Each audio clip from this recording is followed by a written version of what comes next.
Hello and welcome to a brand new episode of Black, White, and Red All Over. I'm Victor Dandridge, the hardest working man in comics.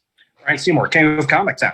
Oh yes. We did a little switcheroo. We were doing stuff, lots of celebrations of all sorts. And but we're here, we're back, and we read some books just for you. Absolutely. What do you want to just jump into this? Because I mean, we've got like a plethora I think of reading material. We've got one or two books that are the same. Everything else is totally different. Everything is different. Yeah. So what do you got for me? Start it off. All right, I'm gonna go. Some of these books were Ryan books, like where I just was just looking at the shelf, and I was like, you know what, that book speaks to me. And how could I? I was like, how can I not read a book from a publishing company called Blood Moon Comics with the title of the book Usher of the Dead? Like that. That's you didn't make that book? I thought you made that book. That's a Rycor right? special. I mean, it should. My name should be on there somewhere, but it's not. It's a Ramal, Samau, and Tananga. All right, so this one is really, really cool. It is the scene from American Gods where Moonshadow's girlfriend has died, and she's being brought to the afterlife and about to be tested, heart weighed, measured, and all that. It's got that kind of vibe to it. There's this angel. It's fallen angels and their shenanigans. Okay, is pretty much the whole thing for it. The main story is this pair of friends that are total opposites. Like one was always like a screw up through their entire life. The other friend always had their stuff together, was living the right life, and they encounter one of these fallen angels, and it's like The Prophecy meets Nice House on the Lake. The first issue was really, really solid. Okay, so yeah, that's a stuff. Dark mix of Kool-Aid. Okay, I'm glad that you drank that one because I couldn't do it. I couldn't do that one. All right, so I did Rogue Sun #1. This is from Image. Perot, Abel, O'Halloran, Carey. This one is interesting. So like obviously the cover intrigued the crap out of me. I didn't know anything about this. Art-wise, it's fantastic. Abel as the artist, Ryan Perot. Ryan, he did some of the Power Ranger stuff, right? I think that's what. Okay, so I definitely got that vibe. This is a superhero legacy story where you've got this character named Rogue Sun who has to pass on the mantle after an unfortunate event to a son who really isn't interested, and things happen from there. Like imagine, you find out your dad was a superhero when your dad was kind of a absentee member of your family and you're supposed to take over his job.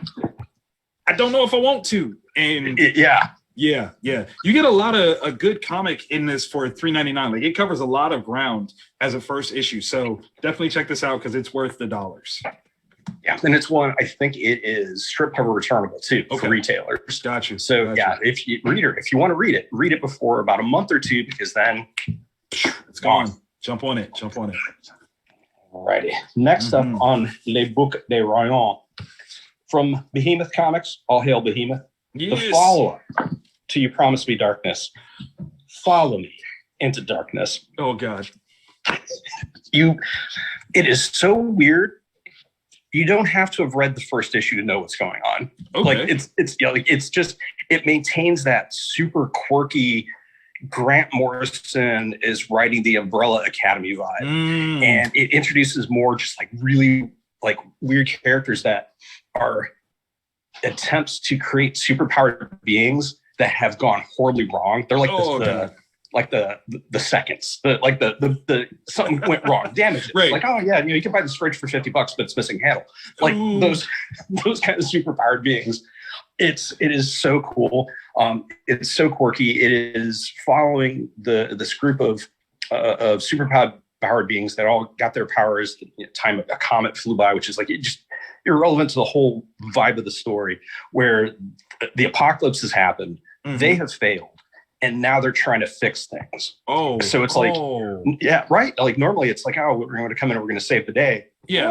No, we're about 5 days late. And it's really, really awesome. It's such a unique group of characters. And it's almost all Damian comic. story, awesome. art, everything. Okay. It's a really let's see, grab a page for you. Look, so it's got like this really, really cool, small press indie vibe to the art and the paper. Like the paper choice is perfect for this kind of book. The trade paperback, I think, for Promise to Be Darkness, if it's not out, it's coming out really, really soon. And yeah, it's a heck of a book. I recommend it if you're looking for something kind of quirky, something really, really dark. I mean, it's right in the title. Good stuff. That's your jam. I love it. I love it. Speaking of more dark stuff, Dark Knights of Steel. Okay, number 5. I almost grabbed it. Tom Taylor, Putri's back. Yay! Prianto. Okay, so y'all know I've been following this series. You know I love this series. Yeah. And this issue, something happens where, oh my God. Okay, like I can just, oh my God. It almost was acrylic worthy. I'm not gonna joke. Like this, it was on the line. What can I tell you? Okay, so you guys know the story. The elves have come to Earth. Jor-El and Lara have survived. They've raised Kal-El. Kara is their daughter, not their niece. But we also found out that Jor-El did a little dalliance, and Bruce Wayne is his kid. So there's totally different crime alley in this. Yeah. There's a totally different crime alley. That's so dirty. We're gonna use that. But no, some stuff happens in this that again takes this world and absolutely says this is not your regular DC fodder. Some wild stuff happens, and I'm torn as to who stole the show. Ivy is in this one, as you can see, and a question has been posed, and I'm curious if Ivy went up against Wonder Woman, who in fact would win? And I don't know now. Right. Yeah, because in the right setting, Ivy could be a problem, a huge problem. So, and what is clay but earth and soil? So, you see what I'm saying? So, So, I'm very curious as to, the way that this is set up. Those are two characters that I want to see in the regular DC universe. Let's let them clash a little, because that could be kind of fun. But yeah, there's a thing that happens in this. If it hasn't been revealed on the interwebs already, oh my God. All right, that's the action item list is read tomorrow. Yes. One of the cool things about this one is DC this week released a compilation edition of issues 1, 2, and 3. They did. So if you didn't get one of those early issues and you're like, I'll wait for the trade. No, go pick that up. Issue 4s are still out there, and then this one will be racked right next to it this week at your shop. So perfect. I thought that was like a really good way to get people to jump on a midway point book. Yeah, it's really smart. Really smart. I like that. My last of my these are really, really good reads. Yeah. Batman, Killing Time. Tom King, Marquez, and Sanchez. I know that Tom King's run on Batman was both loved and hated. Sure. This is the loved part. It's got that vibe. It takes place kind of year 1 for Batman, and it's a 6-issue miniseries, and it is a crime caper with Riddler, Croc, Penguin, and Catwoman have all teamed up to rob a bank. There's something specific that Penguin wanted out of this bank. We don't know what it is, which is really cool, because it's we just know it's physically a small item. And I Batman finding out that something was stolen from that bank has him freaking out. So it's something, right? Whoa. What could it be? And so it's one that if you're looking for a Batman story that is, because he's the detective comics. A lot of times he does super, super badass stuff. And I love reading super badass stuff he does. But sometimes we forget that he's a detective. This book has that vibe where he's starting to something's happening. Now I got to piece these things together. It is really, really cool. It's if you long for the days when Catwoman was not romantically paired with Batman. That's what this is. No. This is an evil Catwoman. You know what? I have to give DC their credit, because this week the Batman drops, and it is also a very similar vibe of very focused on Batman the detective. So to have a comic that you can kind of go, I want that same feel. And you go, here you go. Mm-hmm. Yeah. What? Smart. Why have we not been doing that more regular? Who is in charge of DC right now? And hats off to them for doing this. This is 100% the right call. 100%. So good job. Yeah. Good job. And Tom is, I mean, right. Like you have an Eisner winner writing. Right. Perfect. Oh, that's perfect. Okay. Now I'm mad that I didn't read that. However, I am glad that I read this. Loaded Bible #1. Blood of My Blood is the subtitle here. This is Tim Seeley, Steve Orlando, and Giuseppe Cafaro on art. Colorist is Josh Rodriguez. Jeez, I can't talk. Okay, let me set the stage. Okay, because this actually has a foreword written in it, and you don't get that too often in a floppy book, but it sets everything that you need to know. Okay, here's the vibe. The Vatican, okay, the Catholic Church, the Holy Catholic Church has resurrected Dracula and made him Pope. There is a clone of Jesus who is their enemy. What? Okay, things happen. Lots of religious contextual conversations ensue, and I had no idea. Like I saw Tim's name on there. I saw Steve. I'm like, yeah, I'm gonna give this a shot. That was definitely almost a must read. Like if it wasn't for the books that are on the must read list, that would have been there for sure. Yeah. Crazy concept, beautifully done, great characterizations. I mean, we're talking borderline post-apocalyptic world, and these guys are trying to figure out their way in it. Wow. Yeah, that's really, really, really. It's like the Aftershock comic Dark Red, and the anime manga movie Priest, like rolled into one. Oh my god! Yeah, their first. I don't even know if the trade for the first Loaded Bible series is still available, but yeah. So wait, this is from something else? Yeah. There was. It didn't. It was one of those books that I had to hand sell because like people are like, well, what's going on in this? Like, well, it's the clone of Jesus versus vampire. But yeah, that should have been enough. Like right there. Like who doesn't pick that book up? Like, give me that. I'm gonna give it to my grandmother. Like cancel the Eisners. How did that not win under best concept? Why is that not a category? Come on. Right? Wow. Okay. Yeah. Okay. But that is as good as that is. The should reads, the must reads are that even better. Okay, so we have two the same. Yes. One that's different. Where do you want to start? I know which one I want to end with. Okay. Can I start with Avengers Forever? Absolutely. It's one of our similar reads. Yes. It's a good spot. And let's take a moment to bask in this creative team. We've got Jason Aaron writing. Yeah. Aaron Cutter drawing. Inks by Cam Smith and Scott Hanna. Colors by Guru Effects. Perfect. So good. I don't know which character I like more or I'm more intrigued by.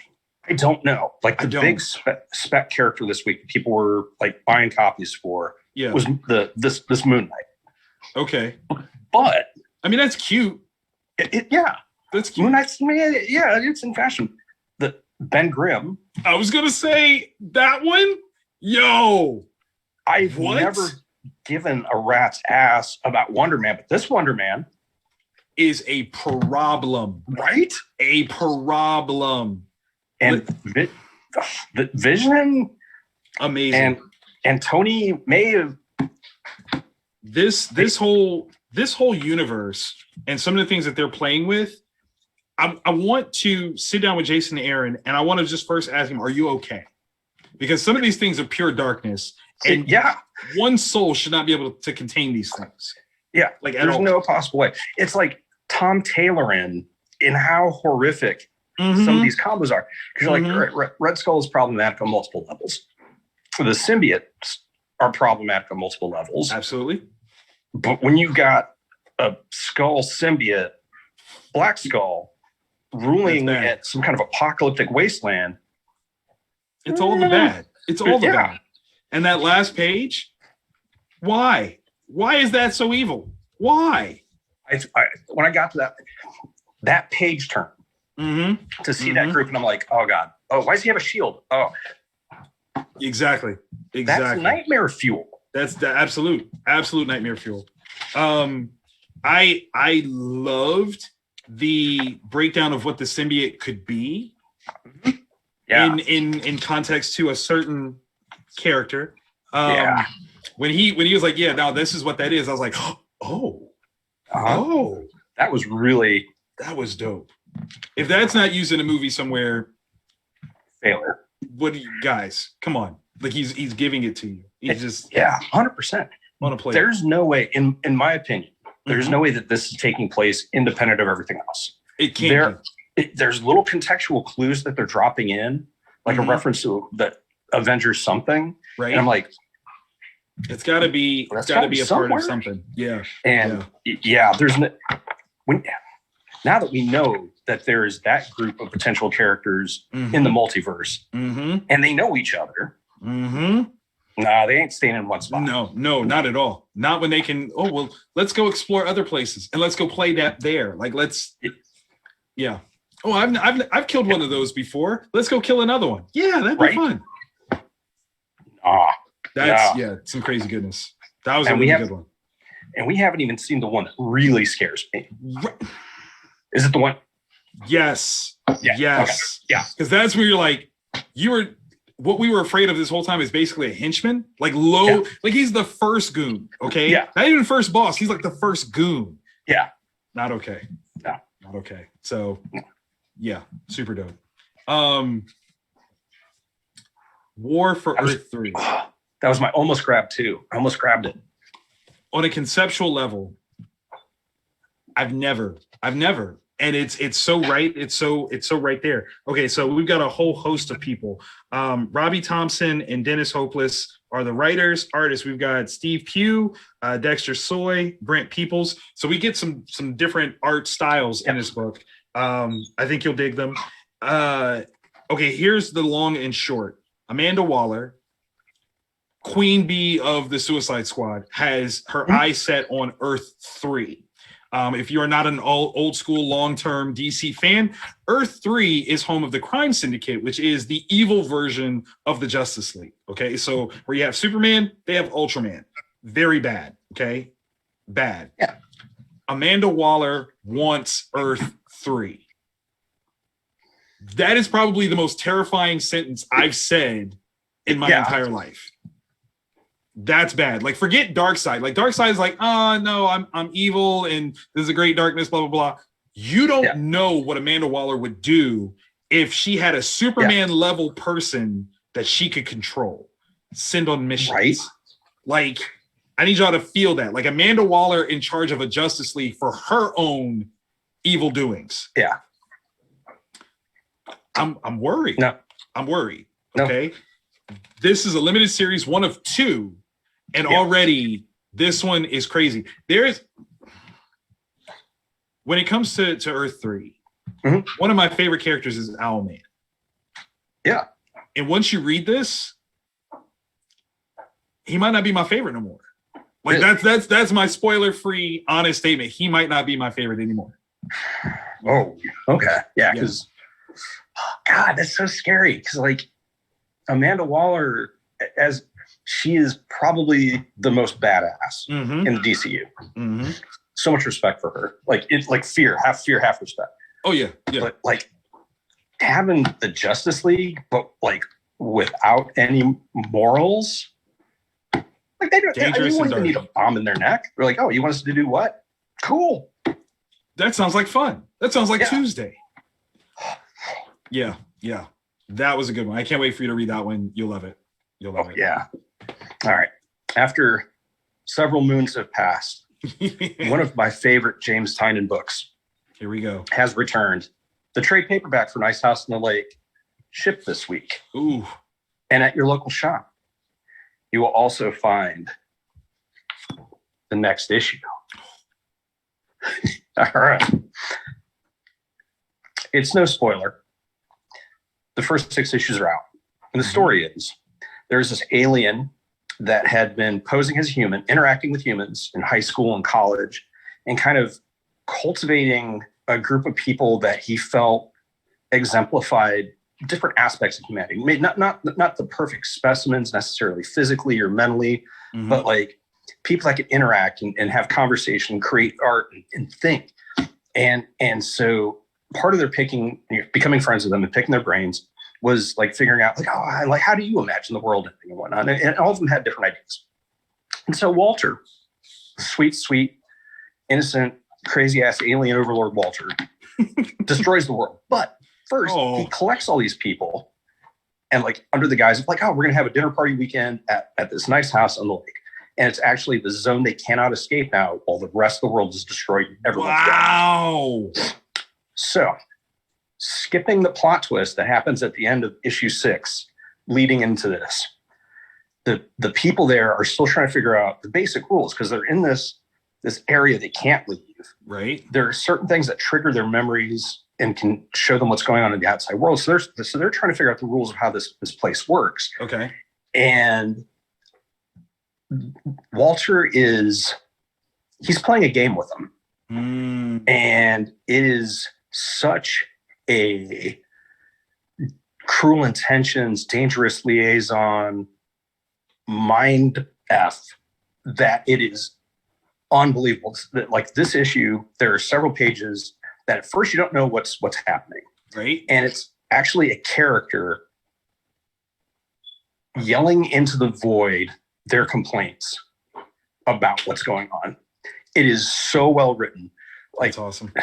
Like James is taking stuff like House of Slaughter. Like, yeah, it's a world where there's monster hunters, but right now it's a love story between two people, and in a Romeo and Juliet sort of way where like their houses are divided and they're dealing with this. And this is like an end of the world horror story, but it's more a character study.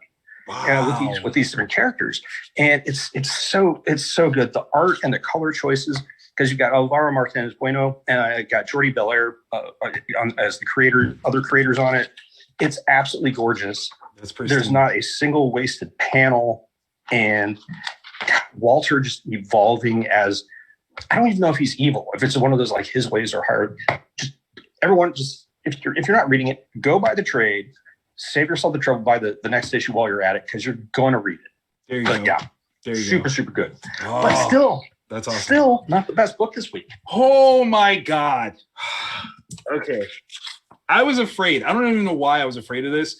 I was afraid that this was only going to be a 5-issue series. Thank God I'm wrong. But Magic Order 2, issue 5. This is the Empire Strikes Back series. Oh my God. That is the perfectest analogy possible. Okay. Because Mark is that guy that when he it's like he has these benchmarks, right? And that penultimate issue is the one where he goes, you will doubt that people can get out of this. Like you just are like, how? And you know that they probably will, but you're still like, how? I can't fathom, I can't project how they're going to escape this circumstance. I don't know that I've seen bad guys win as hard since Old Man Logan. Yeah, because this is a hard reset. Like, yes, without giving anything away, finding out our oral history of things, because that isn't everything. Like, there's stuff that he left out talking about. I don't want to go there. I don't either. You're instant gone. Instant bad. It's not. Yeah. The level of impact. I'm saying, even if they fix this, and Mark, that's my statement to you. Fix it. Don't fix this. Okay. Like, there's going to be a long form effect on what has happened now. Like, this is Infinity War snap level problem. There's no way people don't know. Like, how are they going to get, unless there's some sort of like universal mind wipe? Right. Everybody But even like a universal mind wipe would be problematic, because what if this happens again? Because we've wiped clear that this happened. Like, this is something that you got to almost let people live with and be like, don't ever do this again.